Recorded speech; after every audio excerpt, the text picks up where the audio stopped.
Hello everyone, ICT virtual classes में मैं योगेश केमनी आपका स्वागत करता हूं।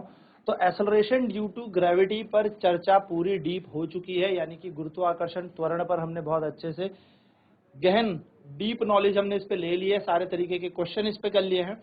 और अब हम बात करने वाले हैं मोशन अंडर ग्रेविटी, यानी कि जब कोई वस्तु किसी एक ऊंचाई से धरती की तरफ आ जाए, जैसे कि मान लो कोई छत से हमने क्या छोड़ दी, कोई बॉल छोड़ दी, या कोई गमला हमारी छत से गिर गया, या समटाइम्स हम भी कूद जाते हैं, या फिर आप कोई गेंद हवा में ऐसे ऊपर की तरफ फेंक रहे हैं, तो ये आता है मोशन अंडर ग्रेविटी के अंतर्गत। सो आज हम बात करेंगे मोशन अंडर ग्रेविटी, यानी कि गुरुत्वाकर्षण के अंतर्गत गति। गुरुत्वाकर्षण के अंतर्गत गति, कैसे गुरुत्वाकर्षण के अंतर्गत गति होती है ये देखेंगे।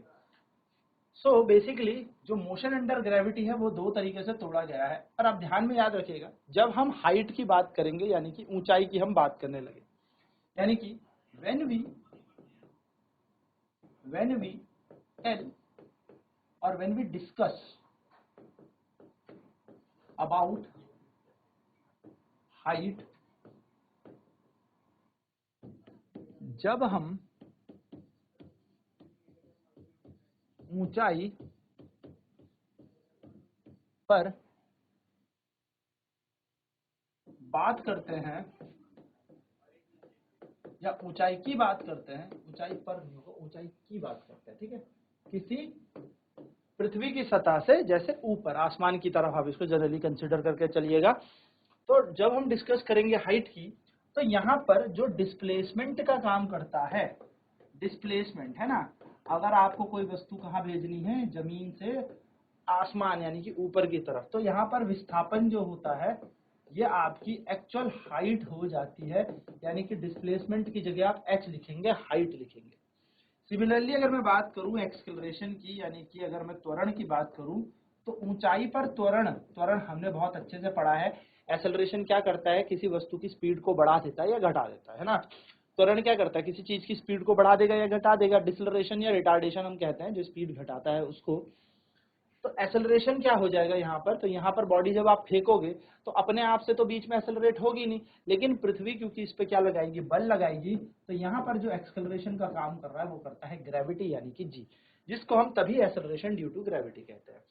अच्छा, नोट ये रहा कि जब वस्तु को अपवर्ड फेंकोगे, यानी कि अपवर्ड जमीन से ऊपर की तरफ कराओगे मोशन, यानी कि जब अपवर्ड मोशन होगा तो जो एक्सेलरेशन है वो माइनस जी कंसीडर किया जाएगा, क्योंकि वस्तु ऊपर जा रही है लेकिन गुरुत्व त्वरण नीचे की तरफ लग रहा है।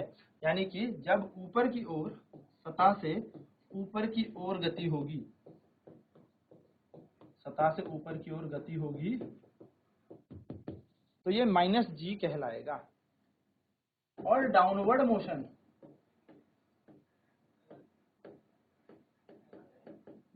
मोशन यानी कि जब वह सतह से नीचे की तरफ गति करेगा, तो तब हम एक्सेलरेशन को प्लस जी लेके चलेंगे, यानी कि हम कह सकते हैं नॉट सतह से नीचे, यानी कि किसी ऊंचाई से नीचे, जैसे छत से हम नीचे की तरफ गमला छोड़ दें या कोई बॉल छोड़ दे, तो जो नीचे की तरफ आएगा, तो नीचे की ओर ऊंचाई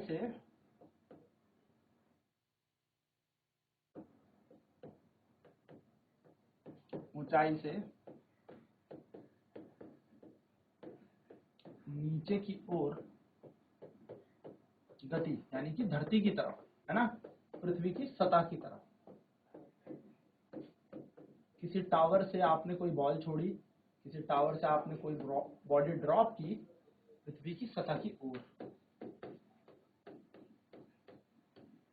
जो गति होगी इसको आप प्लस का जी लेके कंसीडर करेंगे। तो ये बड़ी इंपॉर्टेंट बात है। अब यहाँ पर आपके इक्वेशन ऑफ मोशंस पर हम चर्चा करने वाले हैं, तो चलिए फटाफट नोट करते हैं, फिर बढ़ते हैं आगे।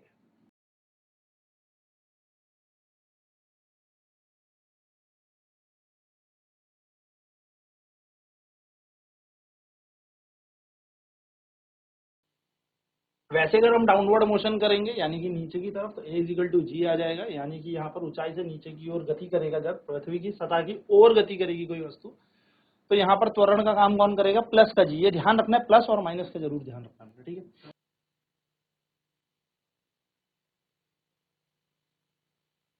तो हम यहाँ पे लिखेंगे अब इक्वेशन ऑफ मोशन। तो हमने देखा मोशन अंडर ग्रेविटी दो तरीके से हो रहा है, तो हम दोनों तरीकों को कंसिडर करके चलेंगे। मोशन अंडर ग्रेविटी यानी कि गुरुत्वाकर्षण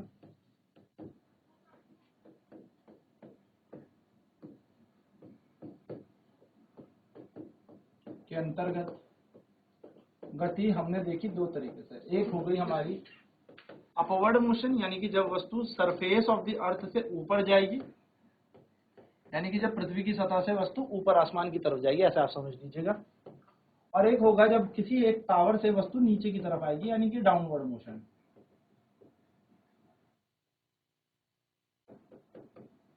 ठीक है, एक अपवर्ड मोशन हो गया, एक डाउनवर्ड मोशन हो गया। तो अपवर्ड मोशन में जो हमारी इक्वेशन ऑफ मोशन होती है, जैसे कि आप जानते हैं हमारे पास तीन गति के समीकरण हैं। तो गति के तीन समीकरण हमारे पास क्या क्या है, थोड़ा सा रिकॉल कर लेते हैं। थ्री इक्वेशंस ऑफ मोशन हमारे पास है ना।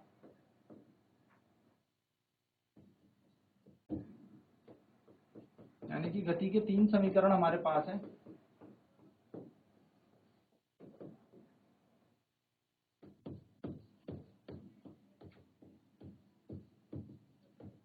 तो हमारे पास गति के तीन समीकरण क्या है, पहला है हमारे पास v बराबर में u प्लस एटी, दूसरा हमारे पास s is equals to u t plus half a t square, और तीसरा होता है हमारे पास, अगर आपको याद है, v square is equal to u square plus 2as। मैं फटाफट से रिकॉल करा देता हूँ। v को कहते थे हम फाइनल वेलोसिटी,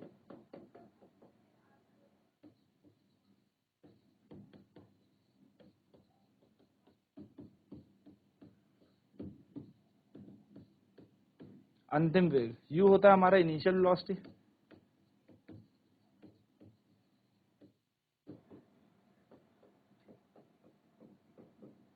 प्रारंभिक वेग।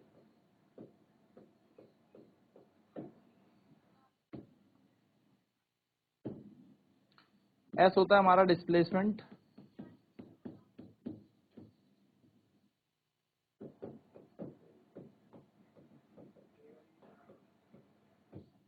a होता है हमारा एक्सेलरेशन,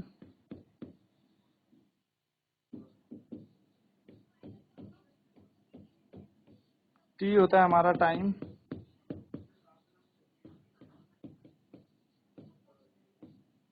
चलिए फटाफट से नोट डाउन कर लेते थे, फिर हम मोशन अंडर ग्रेविटी पर भी चर्चा करने वाले हैं।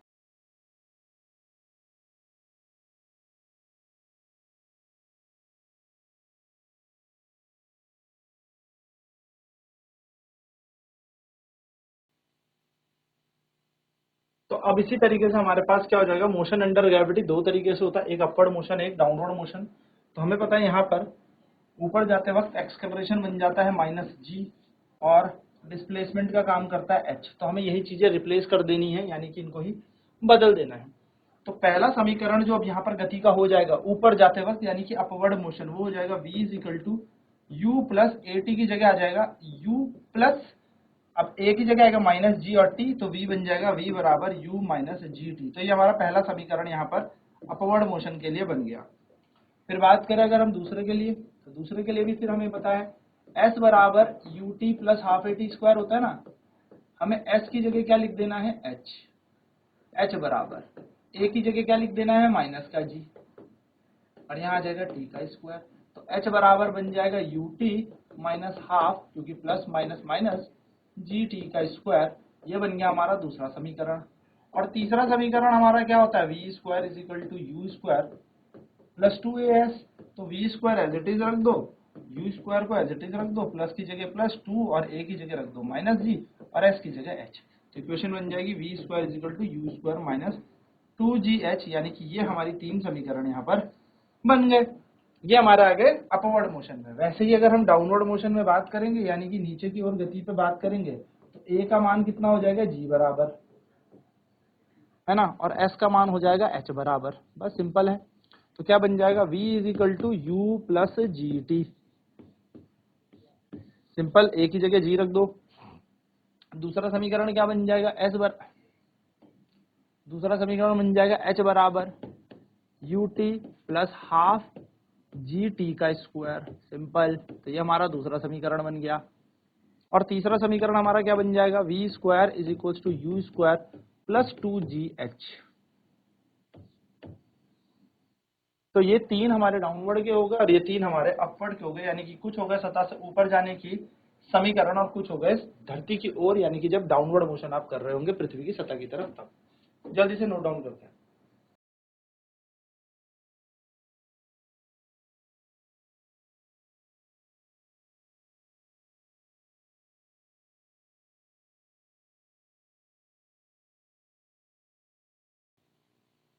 एच बराबर u t minus half g t square, जब वस्तु ऊपर की तरफ जा रही होगी, v square equal to u square minus 2gh, जब वस्तु ऊपर की तरफ जा रही होगी। तो ये हमारे 3 समीकरण बन जाएंगे अपवर्ड मोशन में। Same to same, v is equal to u plus g t, h बराबर u t plus half g t square, v square is equal to u square plus 2gh, जब वस्तु नीचे की तरफ आएगी, यानी कि किसी ऊंचाई से, किसी भी हाइट से जब वस्तु धरती की तरफ आएगी, ग्राउंड की तरफ आएगी, तो हमें क्या समीकरण उपयोग में लाने, वो ये रहे।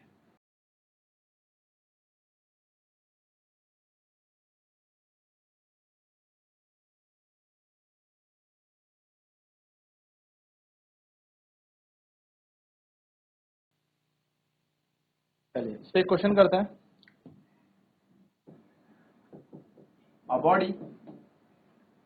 A ball is thrown vertically upward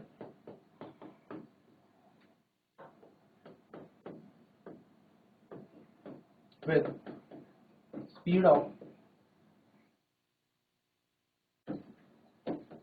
40 meter per second. Find the time taken by the body to reach maximum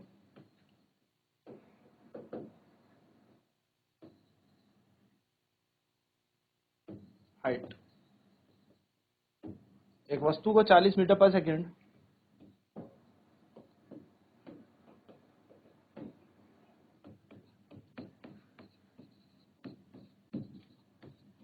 के वेग से ऊपर की ओर फेंका जाता है।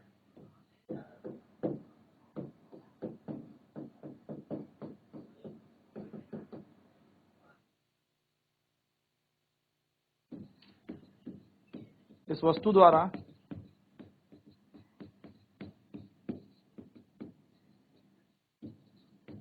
अधिकतम ऊंचाई पर पहुंचने का समय ज्ञात करें।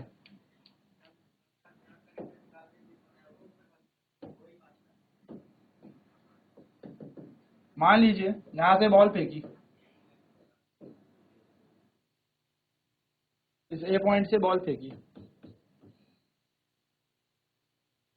जो किसी मैक्सिमम हाइट पर पहुंच गई। अब अधिकतम ऊंचाई है इसकी मान लेते हैं। यहाँ से बॉल फेंकी, तो फेंकने के लिए आपने कितना वेग दिया, तो इनिशियल वेलोसिटी आपने इसको दी 40 मीटर पर सेकंड की हुई। अब अगर इसके पास एक पॉइंट पे जाके ये बॉल जाएगी जाएगी जाएगी जाएगी जाएगी जाएगी जाएगी, एक बिंदु पे इसका फाइनल वेग कितना हो जाएगा, 0। अगर ये 0 नहीं होगा तो ये बॉल यहाँ क्यों रुकेगी और ऊपर चली जाएगी। सिंपल सा फंडा है, यानी कि इसका वेग धीरे धीरे धीरे जाके क्या होता है, कम होता जाएगा, कम होता जाएगा।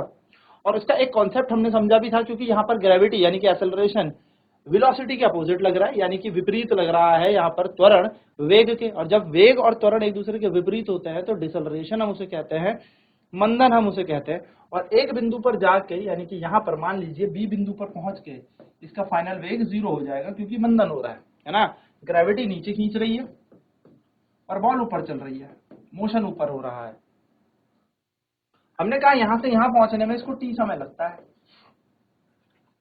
ठीक है। तो यहाँ पर गिवन डाटा लिखते हैं। सबसे पहले हमें दे रखा है, इस क्वेश्चन में गिवन डाटा लिखते हैं। तो हमें यहाँ पर प्रारंभिक वेग दिया है, इनिशियल वेलोसिटी हमें दे रखी है, इनिशियल वेलोसिटी हमें दे रखी है प्रारंभिक वेग हमें दे रखा है u हम जिसको कह रहे हैं, और वो दिया है 40 मीटर पर सेकेंड। फिर हमें यहाँ पर एक बात समझ में आ रही है कि फाइनल एक पॉइंट में जाके बॉडी जीरो हो जा रही है, यानी कि इसकी वेलोसिटी जीरो हो जा रही है।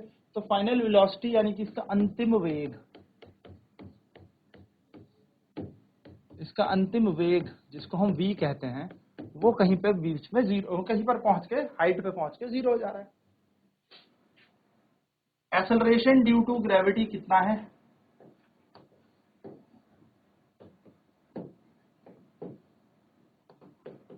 गुरुत्वीय त्वरण हमें पता है कितना होता है, गुरुत्वीय त्वरण। तो अगर आपको क्वेश्चन में बोलेगा कि भैया 9.8 लो तो लो, नहीं तो हम 10 मीटर पर सेकंड स्क्वायर भी मान लेते हैं। 9.8 होता है, 9.8 होता है, पर हम यहाँ पर 10.8 मान ले 10 मीटर पर सेकंड स्क्वायर मान लेते हैं। अब हमें क्या करना है, हमें निकालना है टाइम यानी कि समय हमें निकालना। तो हम एक ऐसा समीकरण उपयोग में लाएंगे जिसमें v, u, g और t हो। ठीक है, एक ऐसा समीकरण तो हम लगाएंगे applying first equation of motion.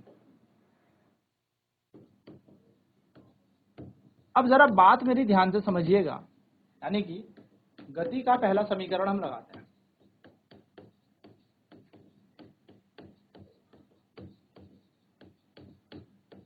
क्या बन जाएगा? अपवर्ड जाते हुए मैंने आपको बताया v is equal to u minus g t होता है, ऊपर जाते वक्त v is equal to u minus g t होता है। पहला समीकरण तो यही हमने पढ़ा। जब ऊपर की तरफ वस्तु जाएगी तो v is equal to u minus g t. Minus क्यों? क्योंकि वस्तु ऊपर की तरफ जा रही है। ठीक है,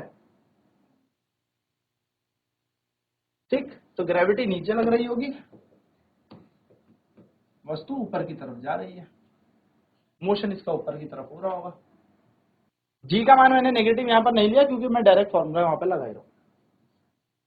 तो 0 बराबर 40 माइनस 10 गुणा टी, ये बन जाएगा 0 बराबर 40 माइनस 10 टी। गणित कहती है इस 10 टी को जब इधर लेके आओगे तो प्लस का 10 टी बन जाएगा, तो बन जाएगा 10 टी बराबर 40, और टी का मान आ जाएगा 40 अपॉन में 10, 0 से 0 कैंसिल, तो टी का मान आ जाएगा 4 और 4 सेकंड। तो 4 सेकंड में ये वस्तु कहाँ पहुंच जाएगी? अपने अधिकतम ऊंचाई पर पहुंच जाएगी। चलिए नोट करेंगे फटाफट क्वेश्चन को, फिर आगे बढ़ते हैं। सिंपल क्वेश्चन है। तो 40 मीटर पर सेकंड से इसे ऊपर फेंका, कितने समय पर यह अधिकतम ऊंचाई ज्ञात कर लेगी?